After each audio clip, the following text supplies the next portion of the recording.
getting fired up already, but You don't sound too yeah, happy. yeah, I was not happy at all.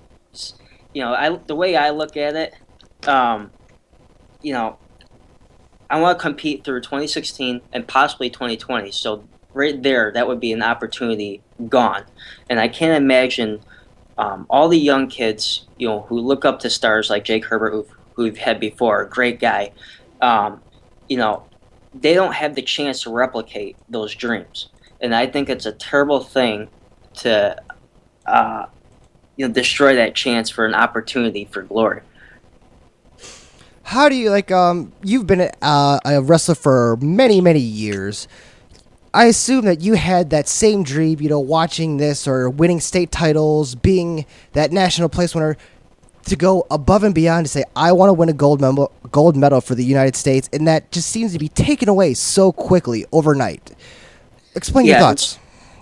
it's so unfortunate that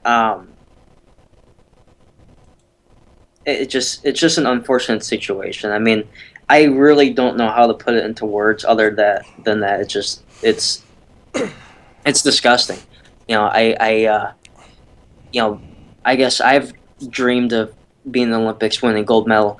That's something that every wrestler aspires to be, and to take away that monumental that the top spot in the world, it doesn't make sense to me. And I guess my personal opinion is, why take away sports rather than why can't we add sports? What's who's to say that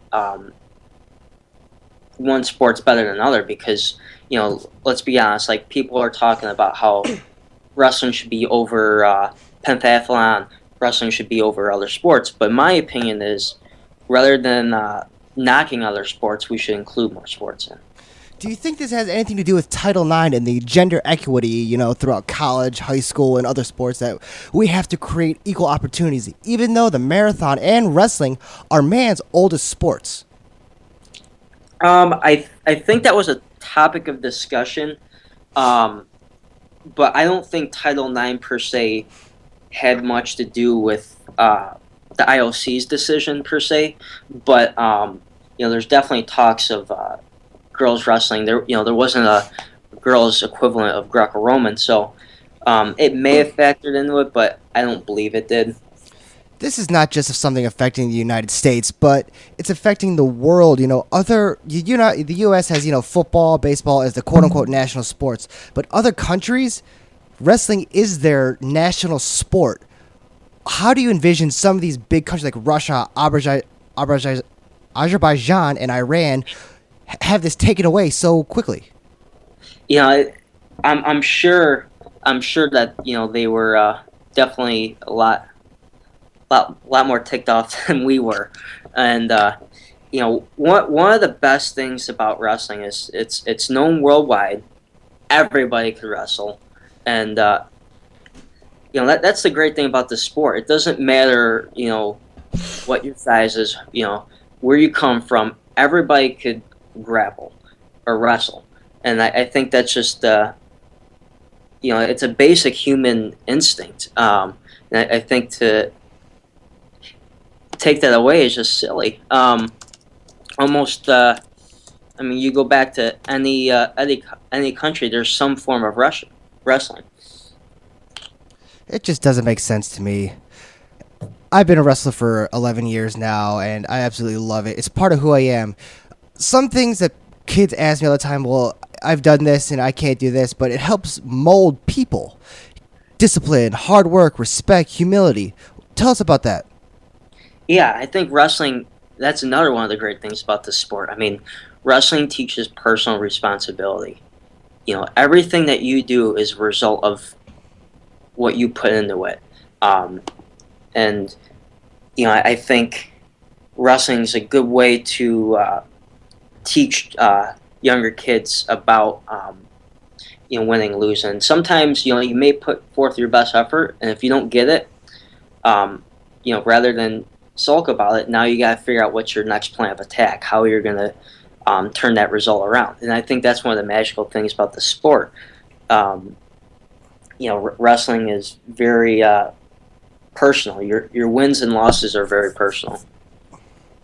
All right, Brandon, we're going to take a quick break and get back to the music. We'll be right back with Brandon Precin, 55-kilogram wrestling phenom for the United States. We'll be right back right here on Radio Nova. The Police with Every Breath You Take right here on Radio Nova, 106.7 FM. You guys are hanging out with me, Danny K, on this wonderful evening in Casablanca, Spain. We are doing Guess That Movie Theme. All right, here we go. You guys ready? I don't know if you guys are ready. I don't know. All right, here we go. Guess That Movie Theme.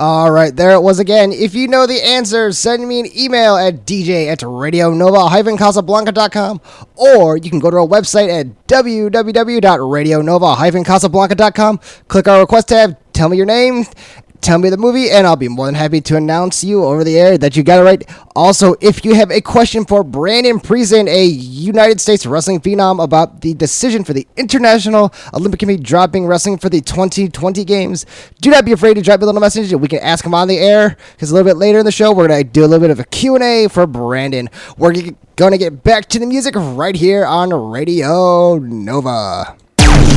Good times and music you want to hear. Nova. Radio Nova.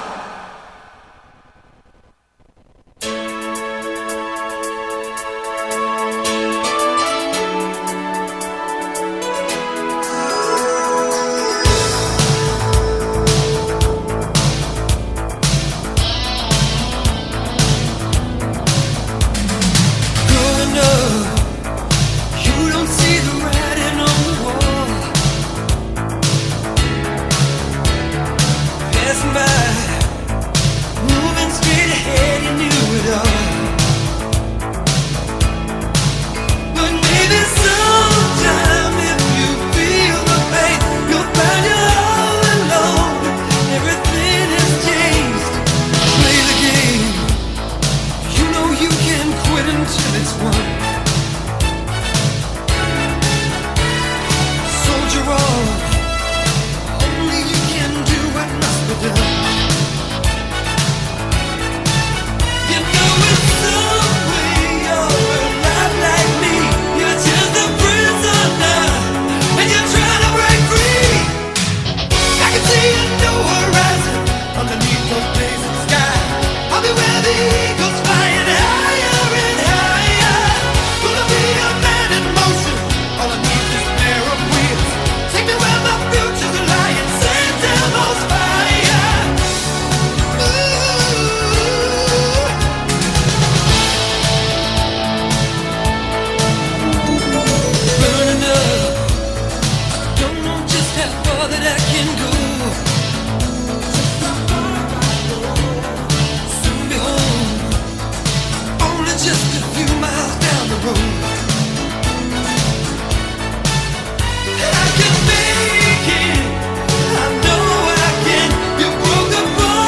That was John Parr with St. Elmo's Fire right here on Radio Nova. And we are back with Brandon Precin. And we're talking about the World Championships are going to be in Hungary, in Budapest this year. Brandon, how has your training going along so far? Training's going awesome. I feel like I'm in a good environment, got a good training situation. Right now, my training's a little bit lighter just because I'm preparing for the U.S. Open, but I feel like overall I work very hard. I'm disciplined, but training's been going well. We've been working out with Mango quite a bit, so he's definitely got a good feel for things. Good freestyle. Good. How can you, as an athlete, wrestling, you said it shaped you, who you are. If this was taken away from the 2020 games, do you think that would destroy a lot of people saying, well, if I can't compete for a gold medal in 2020, why continue to wrestle anymore? And it may, that attitude may permeate with some people, but I hope, my hope is that wrestlers see past that and wrestlers find a way to reverse it. And I think wrestling will live on regardless of what happens. Wrestlers will find a way to get the Olympic spirit going, whether it's in the Olympics or not. But I feel like there will still be world championships. There will still be top tier events going on. But hopefully, my hope is that wrestling stays in the Olympics. It just seems like it's a big punch in the gut to people. It is. It is. If you could tell, when talking to Jake Herbert, one of your teammates, it said it saved his life for all the things that he has learned. Do you feel the same way about it? All the things that all the sacrifice, pain, blood, sweat, and tears. Expand a little bit about that. Absolutely. I really do think wrestling saved my life. I guess maybe not so dramatically, but it really gave me some positive values. It gave me confidence. I was real quiet, shy kid, never spoke a word, and wrestling basically allowed me to be confident, speak out. Also, it's allowed me to travel. It's allowed me to develop relationships with people. It's allowed me to give back to the community, which is awesome. And that's one of the greatest things I get from wrestling is being able to give back to the younger kids, kids that are dreaming to be in the Olympics. You are an assistant coach for Stanford University. I myself am an assistant coach for a high school team. And honestly, all these kids, hype up, oh, you did this, you did that. But there's nothing more rewarding seeing a kid succeed, putting through all the hard work that you guys do. How do you feel about that? Oh, I think it's awesome when you see work that the kids put in. It finally, it's such a good feeling. I know it's kind of hard to describe in words, and I wouldn't say maybe the coaches are living vicariously through their kids a little bit, but oh yeah, it's awesome to see that the work that they put in